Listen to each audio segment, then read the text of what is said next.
Students, हम लोग यहाँ पर नेक्स्ट टॉपिक देख रहे हैं चैप्टर 4 डिटर्मिनेंट में, that is application of determinants and matrices. इसमें हम लोग एक एप्लीकेशन देखेंगे that is solution of system of linear equations using inverse of a matrix. यहाँ पे इसमें हम लोग सिस्टम ऑफ लीनियर इक्वेशन के सॉल्यूशंस देखेंगे, किसकी हेल्प से?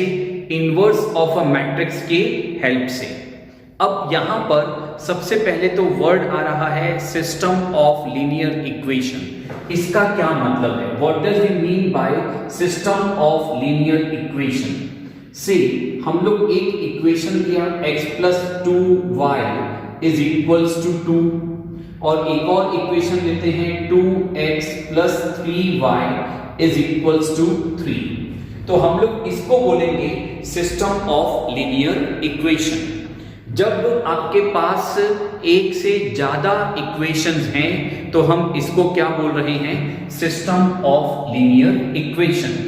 आप देखो यहां पर ये लीनियर इक्वेशन क्यों है? क्योंकि इसमें x और y जो वेरिएबल हैं दोनों की मैक्सिमम पावर 1 है, इसलिए हम इसको क्या बोल रहे हैं? Linear equation. मान लीजिए कि आपके पास इक्वेशन आ जाए y is equals to ax square plus bx plus c। तो अब हम इसको लीनियर इक्वेशन नहीं बोलेंगे क्योंकि यहां पर y की मैक्सिमम पावर तो 1 है पर x की मैक्सिमम पावर कितनी है? 2। तो ये लीनियर इक्वेशन नहीं है, but this is your linear equation in two variable. ये आपकी क्या बन चुकी है? अब क्वाड्रेटिक इक्वेशन। और अब यहां पर हम लोग इसके बारे में बात नहीं कर रहे हैं, हम बात ही सिर्फ किसकी कर रहे हैं? लीनियर इक्वेशंस की बात कर रहे हैं। इसमें लीनियर इक्वेशन में यदि आपके पास दो वेरिएबल हैं x और y, तो इनकी वैल्यू फाइंड करने के लिए, x और y की वैल्यू फाइंड करने के लिए हमें दो इक्वेशंस की जरूरत पड़ेगी। अगर हमारे पास तीन वेरिएबल्स हैं x, y एंड z, तो हमें इनकी वैल्यू फाइंड करने के लिए तीन इक्वेशन की कम से कम जरूरत पड़ेगी। We require at least 3 equations. तो यहां पर हम लोग इसको बोल रहे हैं, इस पूरे को सिस्टम ऑफ लीनियर इक्वेशन। अब solution of system of linear equation का क्या मतलब है? कि इनमें इनको सॉल्व करेंगे और हम यहां पर x की और y की वैल्यू फाइंड करेंगे। हमें इनको सॉल्व करना आता है और सॉल्व करके हम लोग इसकी x और y की वैल्यू फाइंड कर सकते हैं। कैसे सॉल्व करना आता है? तो हम लोग इसे मैट्रिक्स के बाहर अगर सॉल्व करना चाहें तो हम इसमें यहां पर क्या करेंगे? फर्स्ट इक्वेशन को 2 से मल्टीप्लाई करेंगे, ये आएगा 2x plus 4y is equals to 4।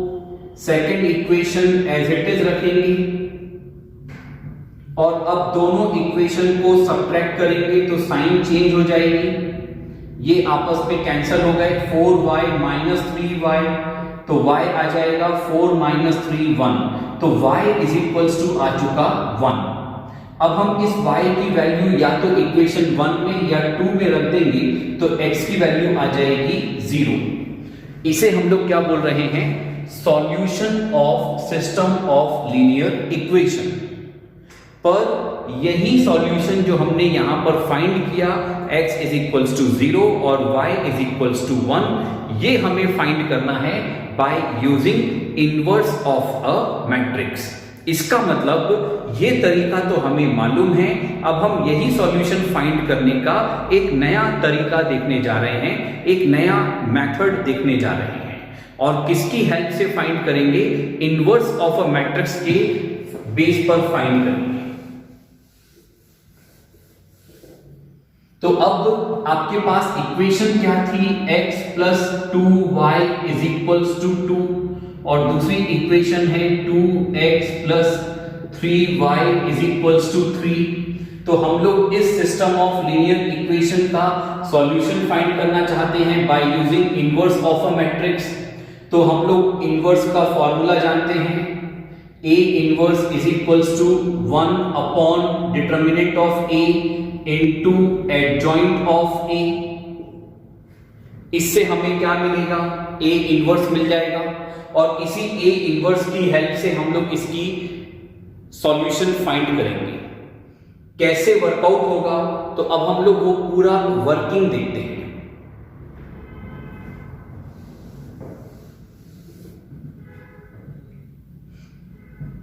तो यहां पर हम लोग इसके लिए फर्स्ट क्वेश्चन ले लेते हैं, इसी को ही हम लोग मान लेते हैं कि यही हमारा फर्स्ट क्वेश्चन है। x plus 2y is equals to 2, 2x plus 3y is equals to 3।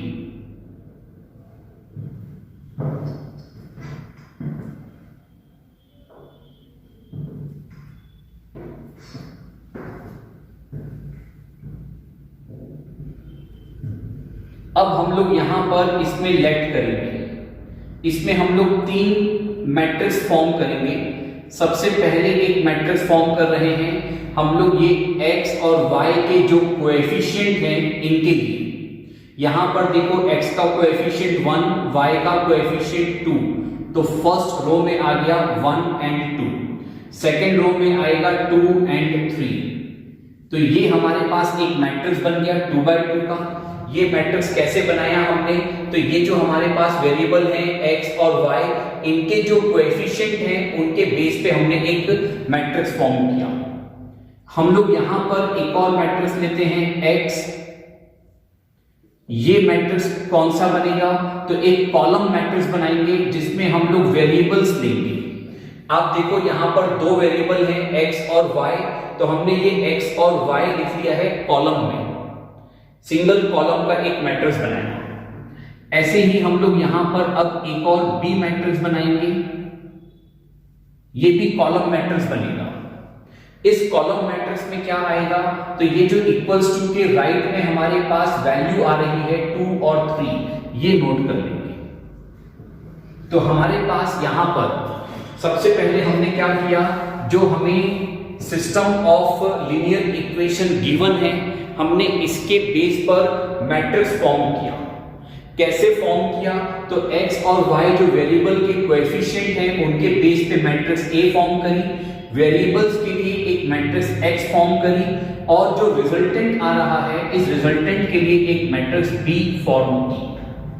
अब हम लोग इसी सिस्टम ऑफ लीनियर इक्वेशन को नोट करेंगे मैट्रिक्स फॉर्म में।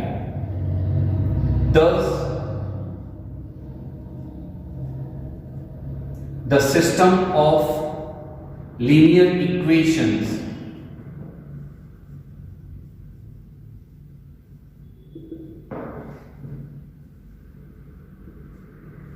can be written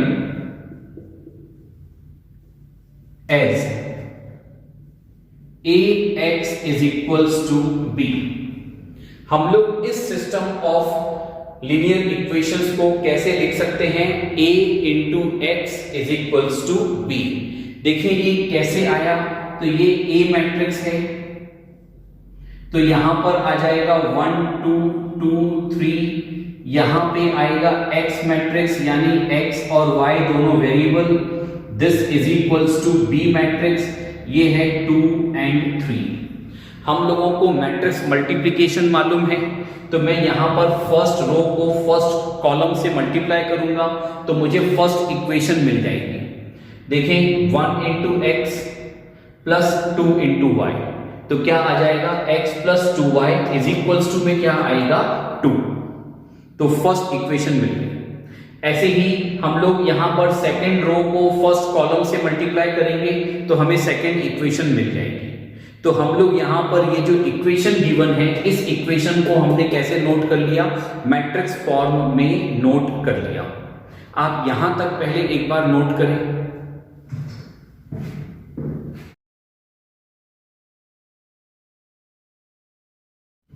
अब हम लोग इसके आगे इसको सॉल्व करते हैं।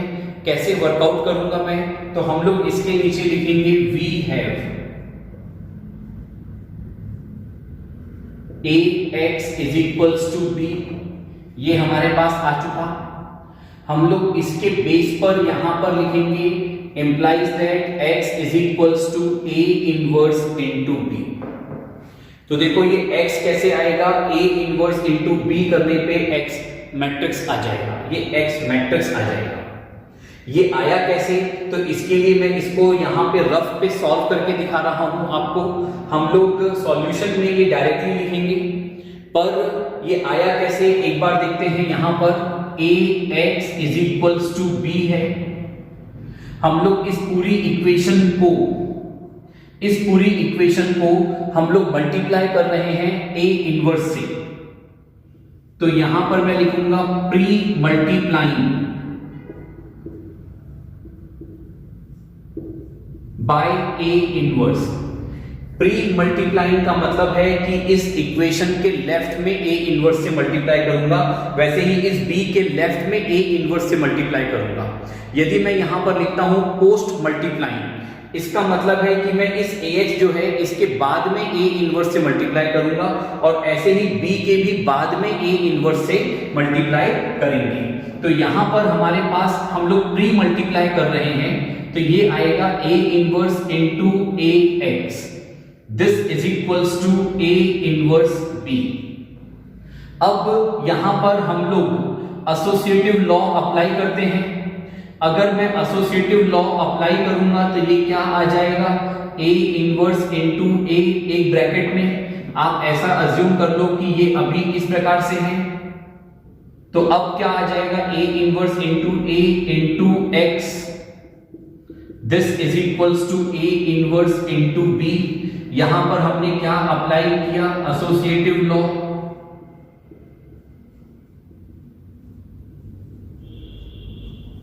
हमने ये अप्लाई कर दिया। अब हम यहां पर देखें a इनवर्स इनटू a करेंगे तो ये क्या आ जाएगा, आइडेंटिटी मैट्रिक्स, इसके इनटू में x matrix, this is equals to right hand side as it is. फिर आइडेंटिटी मैट्रिक्स को यदि हम लोग किसी भी मैट्रिक्स से मल्टीप्लाई करेंगे तो वही मैट्रिक्स x आ जाएगा और राइट हैंड साइड में एज इट इज। तो देखिए ये आ चुका, हमने इसको सॉल्व करके ये लिख दिया। अब हमें यहां पर a इनवर्स मैट्रिक्स फाइंड करनी है और उसको b मैट्रिक्स से मल्टीप्लाई करना है। तो अब हम लोग a इनवर्स मैट्रिक्स फाइंड करनी है, तो हमें मालूम है a इनवर्स कैसे आएगा, 1 upon determinant of a into adjoint of a।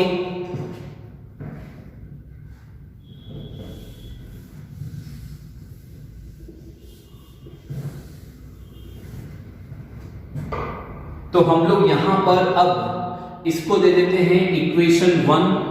हमारा अब फोकस कहां है, a इनवर्स फाइंड करने पर। a इनवर्स फाइंड करना है तो हम लोग यहां पे सबसे पहले फाइंड करेंगे determinant of a। Determinant of a कैसे आएगा, तो यहां पर है 1 2 2 3, इसका डिटर्मिनेंट फाइंड करेंगे, ये आएगा 3 -4, दिस विल गिव यू -1। अब हम लोग यहां पर फाइंड करेंगे adjoint of a। Adjoint of a 2x2 का मैट्रिक्स है, तो डायरेक्टली फाइंड कर रहे हैं। हम लोग सबसे पहले क्या करेंगे, 1 और 3 इसकी पोजीशन इंटरचेंज हो जाएगी। यहां पर ये 2 और ये 2 इनकी साइन चेंज हो जाएगी। तो ये क्या आ गया हमारे पास, एडजॉइंट ऑफ a। अब हम लोग ये दोनों वैल्यू के बेस पे a इनवर्स फाइंड कर सकते हैं। तो हम लोग लिखेंगे therefore a inverse is equals to, पहले फॉर्मूला नोट कर लेते हैं। तो यहां आ जाएगा a inverse is equals to 1 upon -1 into में ये पूरा एडजॉइंट ऑफ a।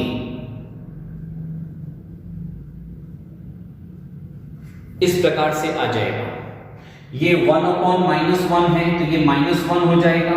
-1 है तो मैं अंदर मल्टीप्लाई कर देता हूं, ये आ जाएगा -3 2 2 -1। ये जो मैट्रिक्स आ रहा है इसे बोलेंगे a इनवर्स। ये ए इनवर्स इस इक्वेशन में रख देंगे, तो यहां आ जाएगा फर्दर ये है x is equals to a inverse हमारे पास आ चुका, तो ये नोट कर लेंगे -3 2 2 -1, ये नोट कर लिया। यहां पर हम लोग बी मैट्रिक्स नोट कर लेंगे as it is. B matrix हमारे पास क्या था, तो 2 और 3। अब हम लोग ये दोनों मैट्रिक्स का मल्टीप्लिकेशन हमें आता है, तो हम यहां पर मैट्रिक्स मल्टीप्लिकेशन करेंगे। -3 × 2 -6 + 6 ये आएगा 0। फिर इसको मल्टीप्लाई करेंगे सेकेंड रो को फर्स्ट कॉलम से, तो ये आएगा 4 - 3 1। तो x मैट्रिक्स क्या आ चुका, 0 1। हमारे पास x मैट्रिक्स याद करो क्या था, तो एक कॉलम मैट्रिक्स था जिसमें दोनों वेरिएबल थे x और y। This is equals to क्या आ चुका, 0 और 1। अब हम लोग यहां पर इक्वालिटी ऑफ मैट्रिसेस का कॉन्सेप्ट अप्लाई करेंगे।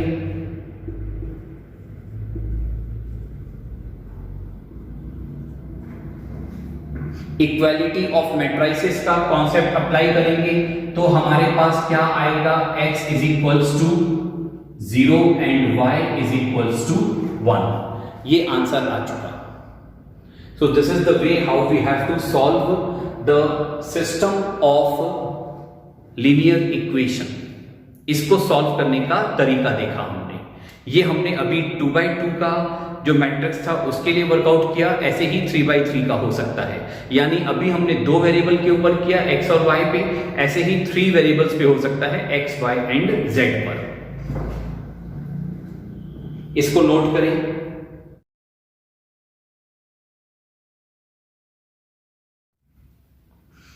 अब हम लोग इसमें देखते हैं कि इसमें हमने वर्कआउट क्या किया। तो हमने देखो सबसे पहले x और y की वैल्यू फाइंड करनी थी, तो हमने जो हमारे पास सिस्टम ऑफ लीनियर इक्वेशंस थी हमने उसको पहले मैट्रिक्स फॉर्म में लिखा। 3 मैट्रिक्स बनाए। ए ये मैट्रिक्स किसका था, तो जो भी वेरिएबल्स थे उनके कोएफिशिएंट का मैट्रिक्स था। सेकंड मैट्रिक्स है x, वेरिएबल्स का मैट्रिक्स है, ये कॉलम मैट्रिक्स बनेगा। और थर्ड है b, ये रिजल्टेंट का मैट्रिक्स है, ये भी कॉलम मैट्रिक्स बनेगा। फिर हमने यहां पर इसको नोट कर लिया ax is equals to b के फॉर्म में। फिर हमने इसे फाइंड करना था x is equals to a inverse b। ये कैसे आया ये हमने फाइंड करके देखा था। ओके, फिर हमने यहां पर a इनवर्स फाइंड करने के लिए 2 चीज फाइंड करी, एक डिटर्मिनेंट ऑफ a और दूसरा हमने फाइंड किया एडजॉइंट ऑफ a, जिसके बेस पे हमने यहां पर फाइंड किया a इनवर्स। ये जो a इनवर्स आया इसे इक्वेशन 1 में रख दिया और फिर हमने ये मैट्रिक्स मल्टीप्लाई करके सॉल्यूशन फाइंड किया।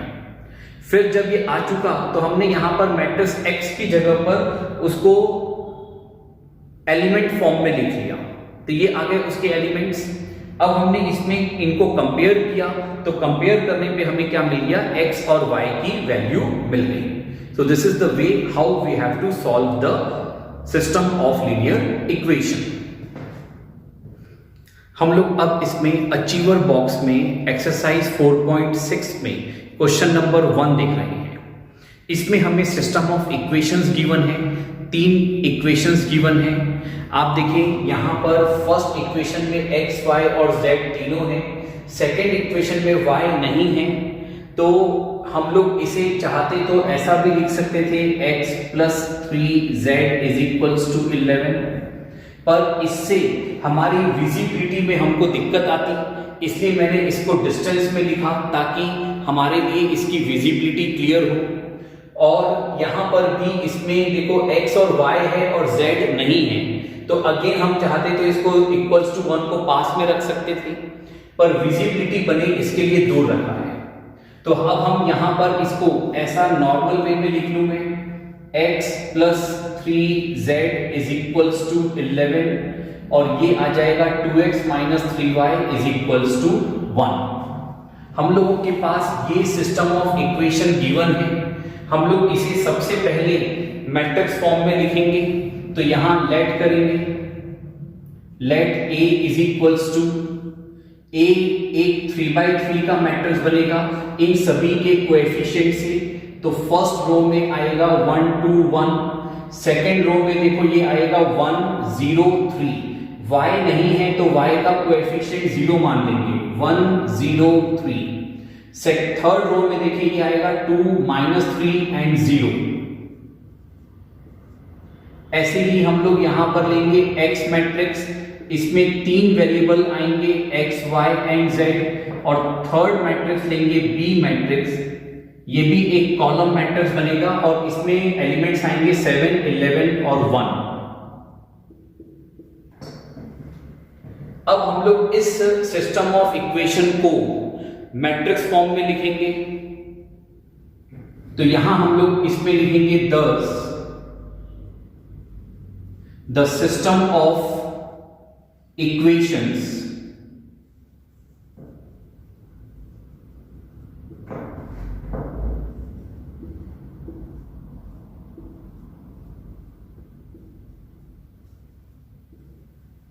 can be written as ax is equals to b। हम इसको ऐसा नोट कर सकते हैं, इसको हमने इंप्लाइज करके लिखेंगे x is equals to a inverse into b। अब हमें यहां पर a इनवर्स फाइंड करना होगा। a इनवर्स फाइंड करना है तो हमें इसमें डिटर्मिनेंट ऑफ a और एडजॉइंट ऑफ a फाइंड करना होगा। ठीक, तो यहां पर आप इतना नोट करें।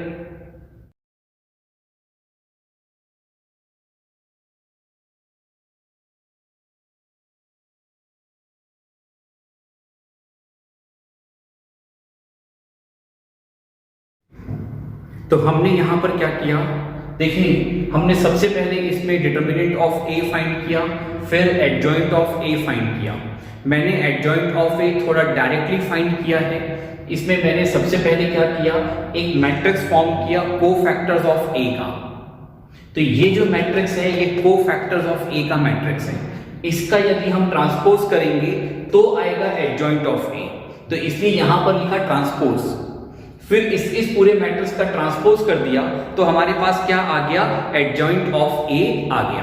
फिर हमने इसके बेस पे ए इनवर्स फाइंड कर लिया। अब हम लोग यहां पर ये जो ए इनवर्स हमारे पास आ चुका है, हम इसके बेस पे मैट्रिक्स x फाइंड करेंगे। तो क्या था formula, x is equals to a inverse into b। यहां पर ए इनवर्स मैट्रिक्स यानी 1/18 और पूरा ये मैट्रिक्स आ जाएगा।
हमने इसमें यहां पर x is equals to a inverse b find करना है।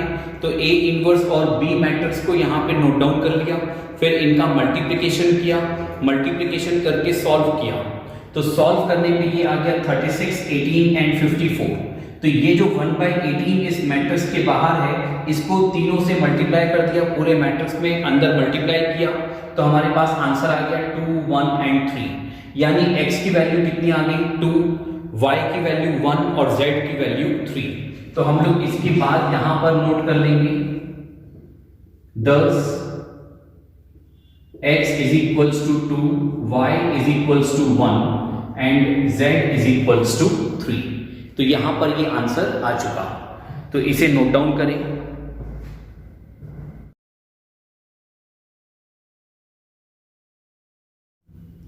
स्टूडेंट्स, हम लोग अब इसी टॉपिक में देख रहे हैं consistency of system of equation.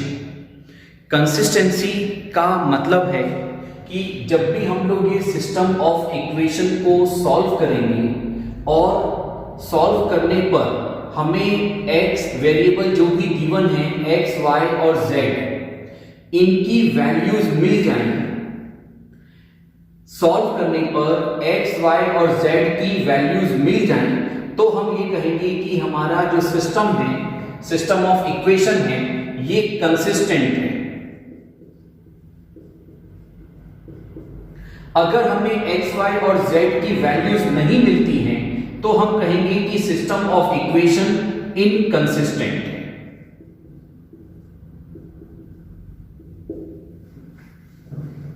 कब कहेंगे सिस्टम ऑफ इक्वेशन कंसिस्टेंट है? जब हमें इक्वेशंस को सॉल्व करने पर क्या मिल जाए, x, y और z की वैल्यूज मिल जाएं तो हम क्या कहेंगे, सिस्टम ऑफ इक्वेशन कंसिस्टेंट है। इसका मतलब जब हम इन वैल्यूज को इक्वेशन में पुट करेंगे तो ये इक्वेशन को सेटिस्फाई करेंगे, तो हम क्या कहेंगे कि सिस्टम ऑफ इक्वेशन कंसिस्टेंट है। अदरवाइज हम क्या कहेंगे कि सिस्टम ऑफ इक्वेशन इनकंसिस्टेंट है। हम इसका एक एग्जांपल लेते हैं।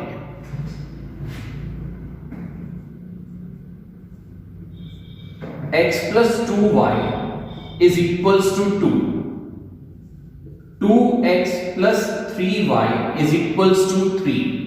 हम लोग इन दोनों इक्वेशन को सॉल्व करते हैं। ओके, यहां पर मैं इसे मैट्रिक्स मेथड से सॉल्व करने की जगह अभी समझाने के लिए आपको एलिमिनेशन मेथड से सॉल्व करके बता रहा हूं। ओके, तो यहां पे मैं इसको पूरे को इक्वेशन को 2 से मल्टीप्लाई करूंगा तो ये आएगा 2x plus 4y is equals to 4। यहां पे है 2x plus 3y is equals to 3। हम लोग इसको सॉल्व करेंगे तो ये आपस में खत्म हो जाएगा। 4y minus 3y सॉल्व करेंगे तो क्या आएगा y, 4 minus 3 क्या आएगा 1। तो y की वैल्यू कितनी आ चुकी 1। ये वैल्यू मैं किसी भी एक इक्वेशन में पुट करूंगा तो x की वैल्यू क्या आ जाएगी 0। तो यहां पर हमें इन दोनों इक्वेशन को सॉल्व करने पर x और y की वैल्यू मिल रही है, तो हम ये कहेंगे कि ये सिस्टम ऑफ इक्वेशन हमारा कैसा है, कंसिस्टेंट है, because we are getting the values of x and y।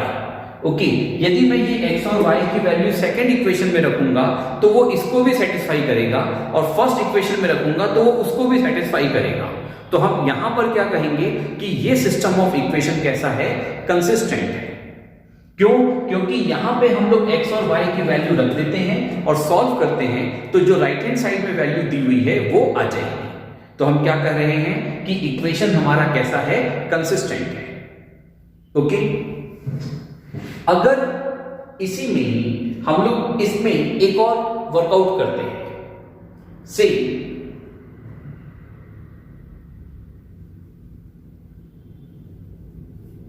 3y is equals to 9 ऐसा ले लेते हैं। तो इसमें यहां से अगर मैं सॉल्व करूंगा तो मुझे y is equals to क्या मिलेगा 3। मैं ये वैल्यू यहां पर पुट कर दूंगा तो मेरे को इसमें से सॉल्व करने पे x की वैल्यू मिल जाएगी। तो अगेन हम लोग क्या बोलेंगे कि यहां पर हमारे पास x और y की वैल्यू आ रही है। देखिए, इसमें मैं इस y की वैल्यू को यहां पुट करता हूं तो ये y की वैल्यू यहां रखेंगे और सॉल्व करूंगा तो x की वैल्यू आ जाएगी हमारे पास -4। अब क्या हम लोग इन दोनों का आंसर आ रहा है, x और y आ रहा है, बिल्कुल आ रहा है। तो हम लोग क्या बोलेंगे कि ये जो दोनों इक्वेशन हैं ये कैसे हैं, कंसिस्टेंट हैं, क्योंकि इनको सॉल्व करने पर इनकी वैल्यूज आ रही हैं, x और y आ रहा है। ऐसी वैल्यूज आ रही हैं जिनको कि अगर मैं इस इक्वेशन में पुट करके देखूं तो ये इक्वेशन को सेटिस्फाई कर रही है। तो हम इसे क्या बोल रहे हैं कि हमारा सिस्टम ऑफ इक्वेशन कंसिस्टेंट है। हम लोग अब एक एग्जांपल और लेते हैं जिसमें सिस्टम ऑफ इक्वेशन कंसिस्टेंट नहीं होकर के इनकंसिस्टेंट होगा। x plus 3y is equals to 5। 2x plus 6y is equals to 9। अब देखिए यहां पर हमारे पास ये दो इक्वेशन है, हम इनको सॉल्व करते हैं और देखते हैं क्या इनको सॉल्व करने से हमें x और y की वैल्यू मिल रही है क्या। तो इसको सॉल्व करने के लिए मैं इस फर्स्ट इक्वेशन को 2 से मल्टीप्लाई करूंगा, तो ये क्या आ जाएगा 2x plus 6y is equals to 10। अब हम लोग यहां पर इसको आपस में सब्ट्रैक्ट करेंगे, तो ये आपस में कैंसल हो जाएगा और सॉल्व होकर के इधर क्या आ जाएगा 0 इज इक्वल्स टू -1। इसका मतलब है कि यहां पर हमें x और y की वैल्यू नहीं मिल रही है। तो हम लोग क्या कहेंगे कि ये सिस्टम ऑफ इक्वेशन कैसे हैं, इनकंसिस्टेंट है। तो कंसिस्टेंट कब मानेंगे, जब हमें इक्वेशन को सॉल्व करने पर x और y की वैल्यू मिल रही है, तब हम इसे क्या मानेंगे, कंसिस्टेंट। और x और y की वैल्यू नहीं मिल रही है तो हम इसे मानेंगे कि ये इनकंसिस्टेंट है। अब इसी में यहां पर जब हम कहते हैं कि कंसिस्टेंट है, तो यहां पे x इक्वेशन को सॉल्व करने पर x और y की वैल्यू हो सकता है कि यूनिक आए। यूनिक आए इसका मतलब है कि x की एक ही वैल्यू आएगी और y की भी एक ही वैल्यू आएगी, तो हम इसको क्या बोलेंगे, यूनिक सॉल्यूशन। इट मींस अगर equation system of equation consistent है तो इसमें भी अब दो कैटेगरी बन गई, तो one is unique solution and second one is infinite solution.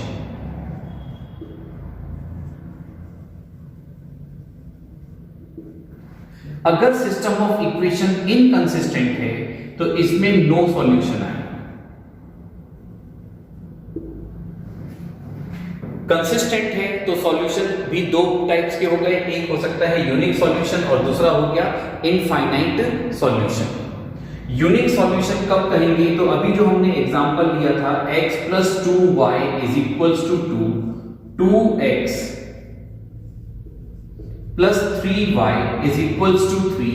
हमने इन दोनों इक्वेशन को सॉल्व किया तो हमें x की वैल्यू मिली 0 और y की वैल्यू मिली 1।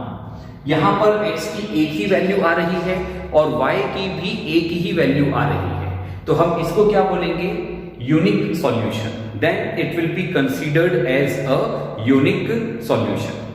अगर हमें यहां पर x की एक और वैल्यू मिल जाए, 0 के अलावा एक और वैल्यू मिल जाए, जिसको कि हम लोग इस इक्वेशन में पुट करेंगे y के साथ में, तो वो इक्वेशन इस इक्वेशन को सेटिस्फाई कर जाएगा, दोनों इक्वेशन को सेटिस्फाई कर जाएगा। तो फिर हम ये कहेंगे कि इस सिस्टम ऑफ इक्वेशन के एक से ज्यादा सॉल्यूशन है, तो हम इसको क्या बोलेंगे कि ये सॉल्यूशन इनफाइनाइट है। कब बोल रहे हैं, जब इसमें सॉल्यूशन 2 या 2 से ज्यादा होंगे। तो यहां पर दो केस बनेंगे, या तो यूनिक सॉल्यूशन आएगा या फिर इनफाइनाइट सॉल्यूशन आएगा।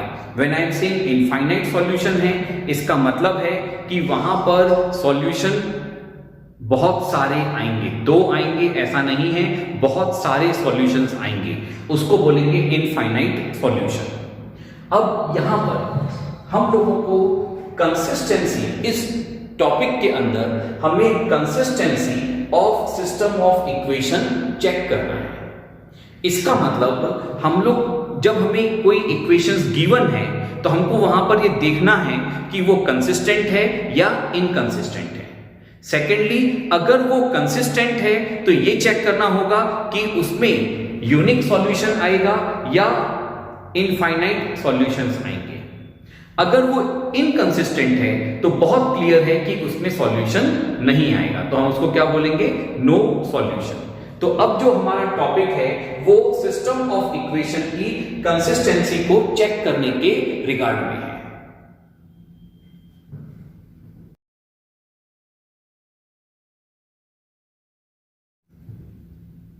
हम लोग सिस्टम ऑफ इक्वेशन को दो ब्रॉड कैटेगरी में क्लासिफाई कर सकते हैं। One is called homogeneous equation, homogeneous system of equations, and second one is non homogeneous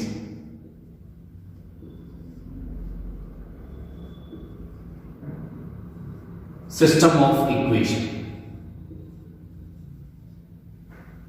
तो हमने यहां पर सिस्टम ऑफ इक्वेशन को दो ब्रॉड कैटेगरी में क्लासिफाई कर दिया। The first one is called homogeneous and second one is called non homogeneous. अब इसमें हम लोग किसी भी इक्वेशंस को देखकर कैसे पता करेंगे कि वो होमोजीनियस है या नॉन होमोजीनियस है।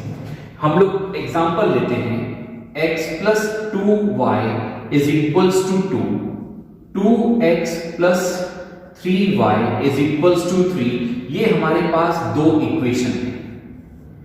ऐसे ही हम लोग यहां पर एक और ले लेते हैं, x plus 2y is equals to 0, 2x plus 3y is equals to 0, ये ले लेते हैं। ये भी दो इक्वेशन है। लिसन, अगर इक्वल्स टू के राइट में, अगर इक्वल्स टू के राइट में जो हमारे पास ये रिजल्ट आ रहा है, ये रिजल्ट सभी इक्वेशन में 0 है, सभी इक्वेशन में जितनी इक्वेशन गिवन है सब में 0 है, तो फिर हम लोग इसको बोलेंगे ये होमोजीनियस सिस्टम ऑफ इक्वेशन है। यदि मैं इसे मैट्रिक्स फॉर्म में बात करूं तो हम लोग जब इसका मैट्रिक्स फॉर्म करते हैं तो ये बनेगा ax is equals to b। तो यदि b मैट्रिक्स आपका 0 मैट्रिक्स आ जाए, B मैट्रिक्स कैसा आ जाए, 0 मैट्रिक्स आ जाए, तो फिर हम इसको क्या बोलेंगे, होमोजीनियस सिस्टम ऑफ इक्वेशन। अगर B मैट्रिक्स आपका 0 मैट्रिक्स नहीं है तो फिर हम इसको बोलेंगे non homogeneous system of equation. तो बहुत क्लियर है कि अगर B मैट्रिक्स 0 मैट्रिक्स आ गई तो हम क्या कहेंगे, होमोजीनियस सिस्टम ऑफ इक्वेशन, और अगर B मैट्रिक्स नॉन जीरो है तो हम उसको क्या बोल रहे हैं, non homogeneous system of equation. यहां पर इसमें आप देखिए, यहां पर जो B मैट्रिक्स बनेगा इसके अंदर दो एलिमेंट आएंगे 2 एंड 3। ये नॉन जीरो मैट्रिक्स है, नॉन जीरो मैट्रिक्स है, तो हम इस सिस्टम ऑफ इक्वेशन को क्या बोलेंगे, ये नॉन होमोजीनियस है। अगर मान लो कि यहां पर इस जगह पर 0 आ जाता है तो ये जो B मैट्रिक्स बनेगा ये बनेगा 2 एंड 0, दो एलिमेंट आएंगे। क्या ये 0 मैट्रिक्स है? B मैट्रिक्स क्या 0 मैट्रिक्स है? नहीं है।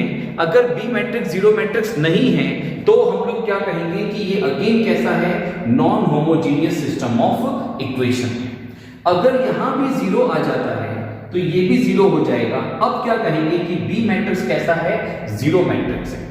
0 मैट्रिक्स है तो फिर ये क्या बन जाएगा, होमोजीनियस सिस्टम ऑफ इक्वेशन बन जाएगा। तो यहां पर इसमें इंपॉर्टेंट क्या है कि अगर एक भी यहां पर राइट हैंड साइड में एक भी एलिमेंट 0 के अलावा कुछ भी आ जाए तो ये क्या बन जाएगा, non homogeneous system of equation. तो हमने इन शॉर्ट अभी बात क्या करी, सिस्टम ऑफ इक्वेशन को दो ब्रॉड कैटेगरी में क्लासिफाई कर दिया। The first one is homogeneous and the second one is non homogeneous, और कैसे पता करना है इसके बारे में बात की।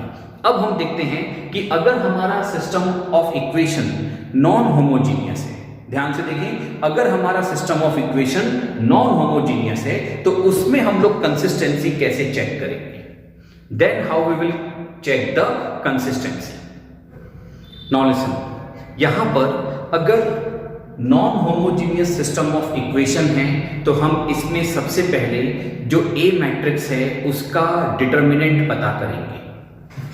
देखिए, हम लोगों ने क्या कहा था कि ax is equals to b, ये बनेगा तो हम लोग x is equals to a inverse into b find करते हैं।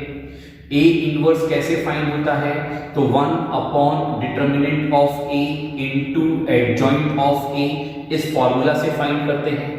तो यहां पर हमें a इनवर्स फाइंड करने के लिए डिटर्मिनेंट ऑफ a फाइंड करना पड़ेगा। तो हम लोग सबसे पहले देखेंगे कि ये determinant of a not equals to 0 है क्या। अगर determinant of a not equals to 0 है तो इस सिस्टम ऑफ इक्वेशन की, यानी non homogeneous system of equation के आपको यूनिक सॉल्यूशन मिलेंगे।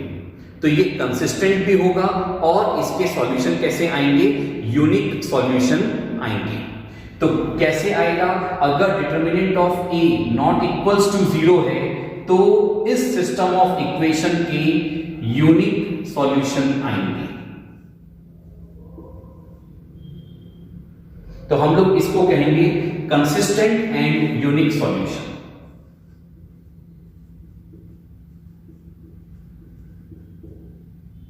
Consistent and unique solution. अब अगर हमने डिटर्मिनेंट ऑफ ए फाइंड किया और ये मान लेते हैं कि इक्वल्स टू 0 आ गया है, अगर determinant of a equals to 0 आ गया तो फिर अब हम लोग यहां से इसमें कंसिस्टेंसी के बारे में फाइंड करने के लिए, ये पता करने के लिए अब हम यहां पर एडजॉइंट ऑफ ए, ये देखिए ये एडजॉइंट ऑफ ए, ये फाइंड करेंगे और इसको बी मैट्रिक्स, इस बी मैट्रिक्स से मल्टीप्लाई करेंगे।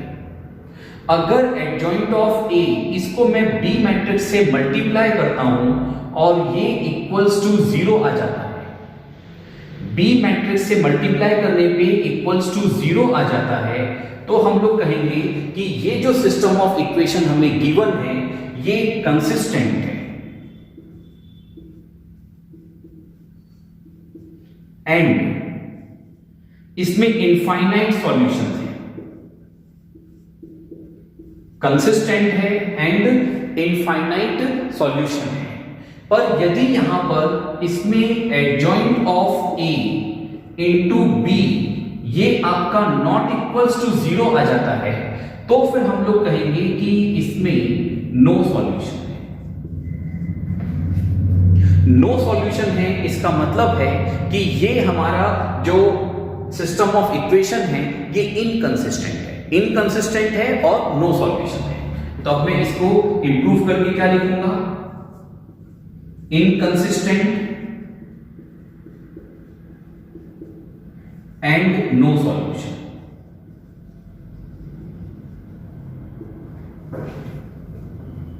ये नोट करें Students, now you have to solve exercise 4.6